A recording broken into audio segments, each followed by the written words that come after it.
Hello students, welcome to G28 series. तो आज के एपिसोड में हम डिस्कस करने जा रहे हैं इंजीनियरिंग मैथमेटिक्स का क्वेश्चन नंबर 3। तो हमने फर्स्ट लेक्चर में क्या देखा था? फर्स्ट लेक्चर में सिलेबस देखा था, फिर लास्ट के दो लेक्चर्स में हमने क्या देखा था? डिफरेंट टाइप के क्वेश्चन देखे थे।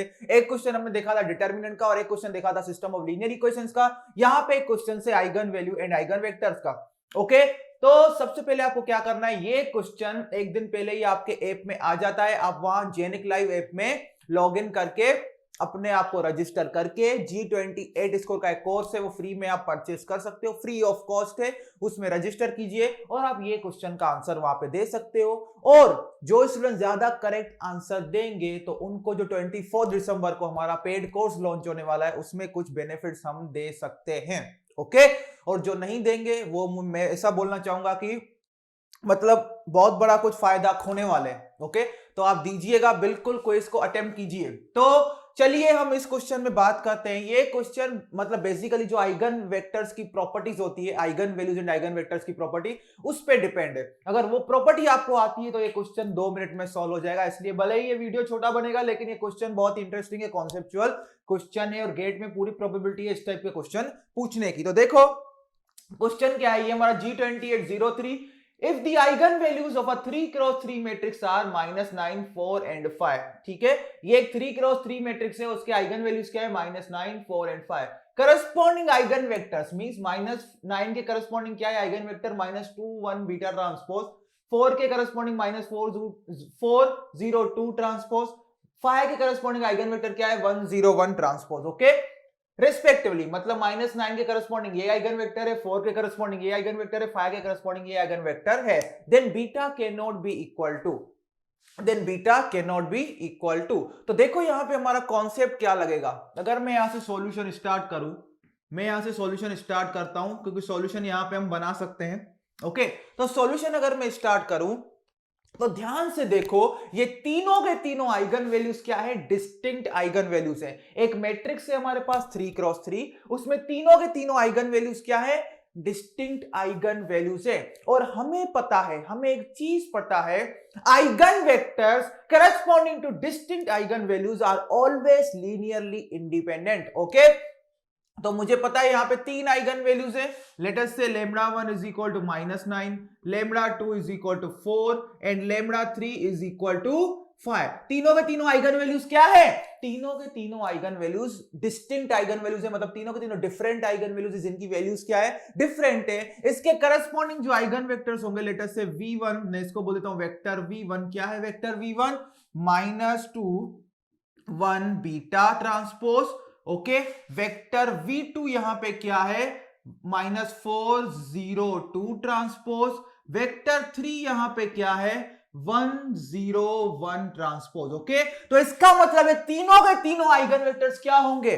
लीनियरली इंडिपेंडेंट होंगे। क्या होंगे? Linearly independent. तो हमें कुछ वेक्टर्स दिए गए हों और हमें ये चेक करना हो कि ये वेक्टर्स लीनियरली इंडिपेंडेंट हैं या लीनियरली डिपेंडेंट है, तो सबसे पहले हम क्या करते हैं? एक मैट्रिक्स बनाते हैं। उस मैट्रिक्स में क्या करेंगे? इन सारे वेक्टर्स को एज अ रोज रखेंगे या एज अ कॉलम्स रखेंगे। ओके, और फिर उस मैट्रिक्स का रैंक निकालेंगे। अगर उस मैट्रिक्स का रैंक बराबर नंबर ऑफ वेक्टर्स आता है तो हम क्या बोलते हैं? ये वेक्टर्स लीनियरली इंडिपेंडेंट है। और उस मैट्रिक्स का रैंक अगर नंबर ऑफ वेक्टर्स से कम आता है तो हम क्या बोलेंगे? वेक्टर्स क्या है? लीनियरली डिपेंडेंट वेक्टर्स है। क्या है? Linearly dependent vectors. तो चलो इस चीज को सॉल्व करते हैं, देखते हैं क्या होगा।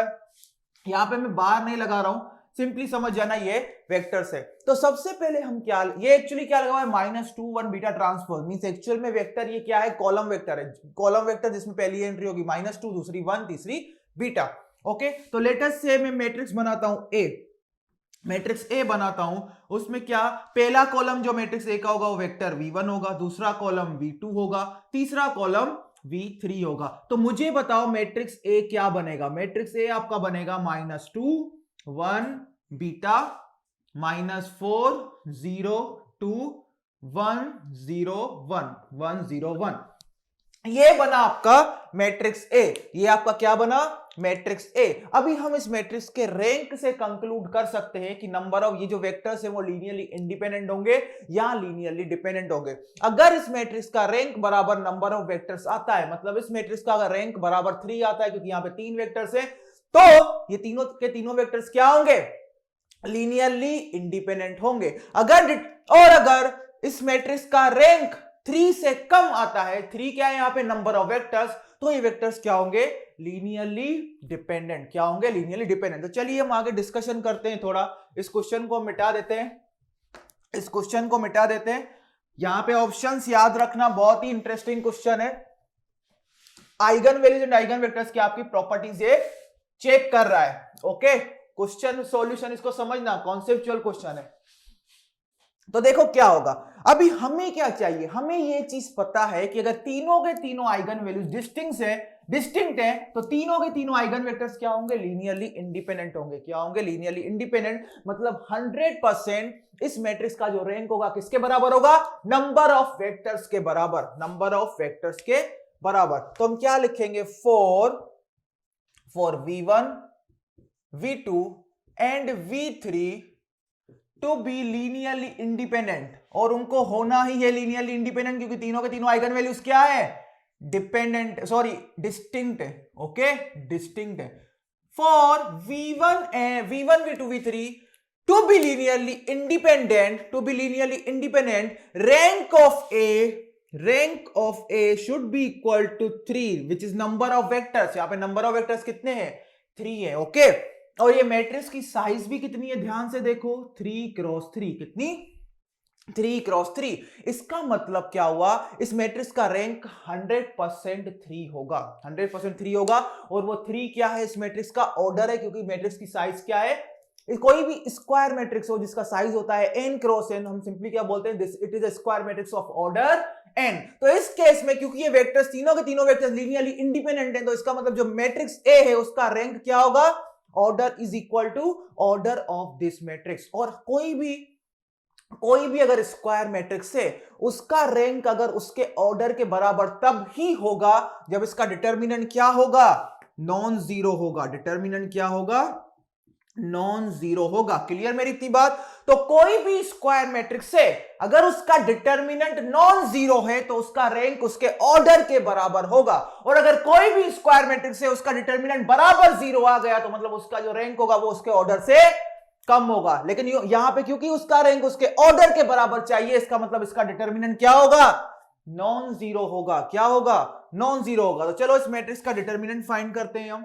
-2 -4 1 1 0 0 बीटा 2 1, बीटा 2 1। और ये क्या होना चाहिए, जीरो के बराबर नहीं होना चाहिए। चलो इसको सोल्व करो। तो मैं फर्स्ट रो लेके ही सोल्व करता हूं। फर्स्ट रो लेके ही अगर मैं सोल्व करूं तो देखो, -2 इंटू क्या आएगा, डिटर्मिनेंट निकालो, -2 into 0 into 1 -0 into 2 0, minus of minus means +4।